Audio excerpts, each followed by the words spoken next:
آج صبح ہی جب میں سوشل میڈیا پر آیا تو میں نے دیکھا کہ اسرائیل جنگ بندی کے لیے راضی ہو گیا ہے۔ میں ہوں محمد رمضان سلطانی اور آپ دیکھ رہے ہیں میرا یوٹیوب چینل لائیو ود سلطانی۔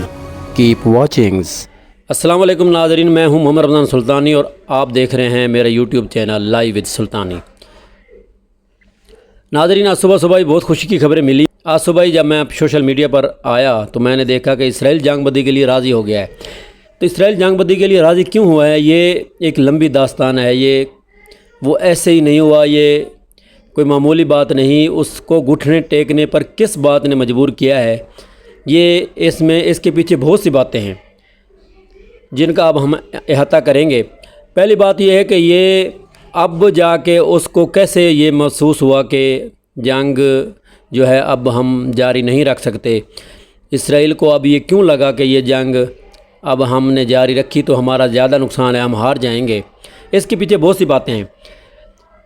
جب ایران اسرائیل جنگ شروع ہوئی، پہلا اٹیک جو تھا اسرائیل نے کیا تھا۔ اسرائیل اصل میں یہ سمجھا تھا کہ جیسے پہلے میں اس پہ چھوٹے موٹے اٹیک کرتا رہتا تھا اور یہ اس کے بدلے میں کچھ ڈرون پھینک دیتا تھا اور میں ہوا میں ہی اڑا دیتا تھا، تو اس بار بھی یہی ہوگا۔ اس نے جو اسرائیل نے جو ایران پر اس بار جو حملہ کیا تو وہ حملہ کافی طاقتور تھا۔ اس میں اس نے کافی نقصان کیا ایران کا، جس میں کافی سائنسدان اور جو اس کے سپریم لیڈر اور کافی جو ہے نا قیمتی جانیں ضائع ہوئیں۔ تو ایران کو احساس ہوا کہ اٹس اینف، یہ اب بہت ہو چکا، اس کو اب رکنا چاہیے۔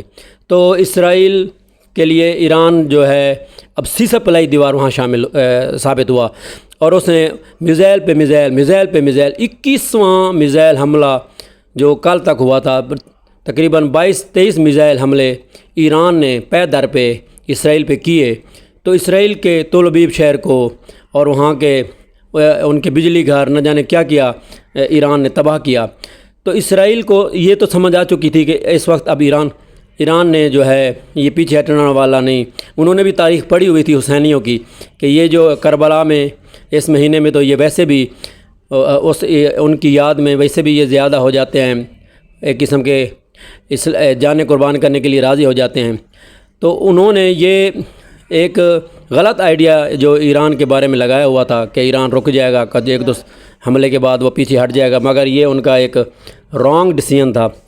تو اس جنگ بندی کے پیچھے بہت سے جو اسرائیل اب راضی ہوا ہے یہ جنگ ختم کرنے کے لیے، یہ ایسے ہی نہیں ہوا، اس کے پیچھے اور بھی بہت سے جو ہیں وہ وجوہات ہیں۔ جیسے کہ اب ایران نے جو امریکہ کی جو یہ ایئر بیسز جو یہاں اسلامی ممالک میں تھیں رات ان پہ جو سٹرائک کی ہے، اور امریکہ کو جب دیکھا، امریکہ کا جب نقصان ہوا تو اب امریکہ نے ہی اسے کہا ہوگا کہ یہ جو ہے تم جنگ بندی کی طرف جاؤ، ورنہ اب یہ ایران پیچھے ہٹنے والا نہیں، یہ تو اپنے اسلامی ممالک میں بھی ہمیں نہیں چھوڑ رہا۔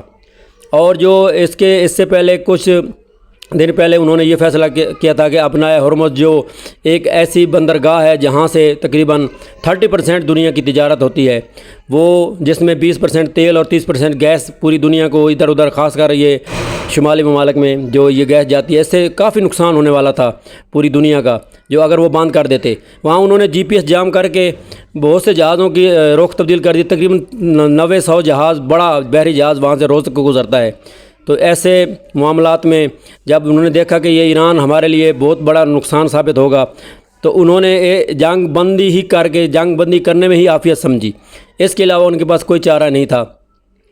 تو یہ جو سلام ہے سپریم لیڈر آیت اللہ جو خامنئی ہے، جو علی خامنئی ہے، اس کے بیانات دیکھیے آپ، انہوں نے بڑی ہمت اور جرأت سے